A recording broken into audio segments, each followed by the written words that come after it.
রাজশাহীর বাঘায় শনিবার বিকেল 4:30টায় বাঘা মডেল উচ্চ বিদ্যালয় মাঠে নিষিদ্ধ ঘোষিত বাংলাদেশ ছাত্রলীগকে খুনি আখ্যা দিয়ে তাদের বিরুদ্ধে বিক্ষোভ মিছিল ও সমাবেশ করে। বাঘা পৌরসভা ও বাঘা উপজেলা ছাত্রদলের একাংশের উদ্যোগে এই কর্মসূচি পালন করা হয়। এই কর্মসূচির প্রথমার্ধে বিক্ষোভ মিছিল নিয়ে বাঘা মডেল উচ্চ বিদ্যালয়ের মাঠ থেকে উপজেলার প্রধান প্রধান সড়ক প্রদক্ষিণ করে আবার যথাস্থানে উপস্থিত হয়ে বিশাল সমাবেশে পরিণত করে।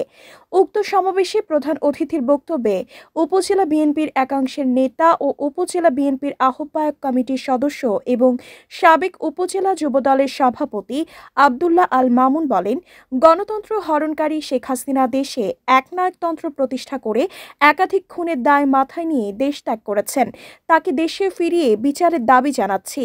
আজ খুনি ও সন্ত্রাসী ছাত্রলীগের প্রতিষ্ঠা বার্ষিকী ছিল। এই দিনে তাদের ধিক্কার জানায়।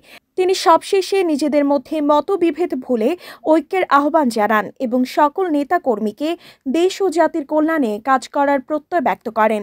এ সময় উপস্থিত ছিলেন বাউসা ইউনিয়ন বিএনপির সাবেক সভাপতি ও বর্তমান উপজেলা বিএনপির আহ্বায়ক কমিটির সদস্য আনোয়ার হোসেন পলাশ, উপজেলা ছাত্রদলের সাবেক সভাপতি মজিবুর রহমান জুয়েল, উপজেলা ছাত্রদলের সাবেক সাধারণ সম্পাদক জাহিদুল ইসলাম স্বপন সরকার, মণিগ্রাম ইউনিয়ন বিএনপির সাবেক সাধারণ সম্পাদক এনামুল হক, মালয়েশিয়া কর্মরত মালাকা শাখা যুবদলের সাধারণ সম্পাদক আরিফুল ইসলাম বেলায়েত, রাজশাহী যুবদলের আহ্বায়ক কমিটির সদস্য আলামিন হোসেন, বাঘা পৌর ছাত্রদলের সদস্য সচিব মাসুদ পারভেজ, জেলা ছাত্রদলের নেতা আশিক ইকবাল হিমেল, যুবদল নেতা তানভীর আহমেদ পিয়াস, আমির হোসেন, জীবন আহমেদ, শরীফুল ইসলাম, রাহুল, আরাফাত হোসেন ও অনিক সহ দলীয় নেতৃবৃন্দ।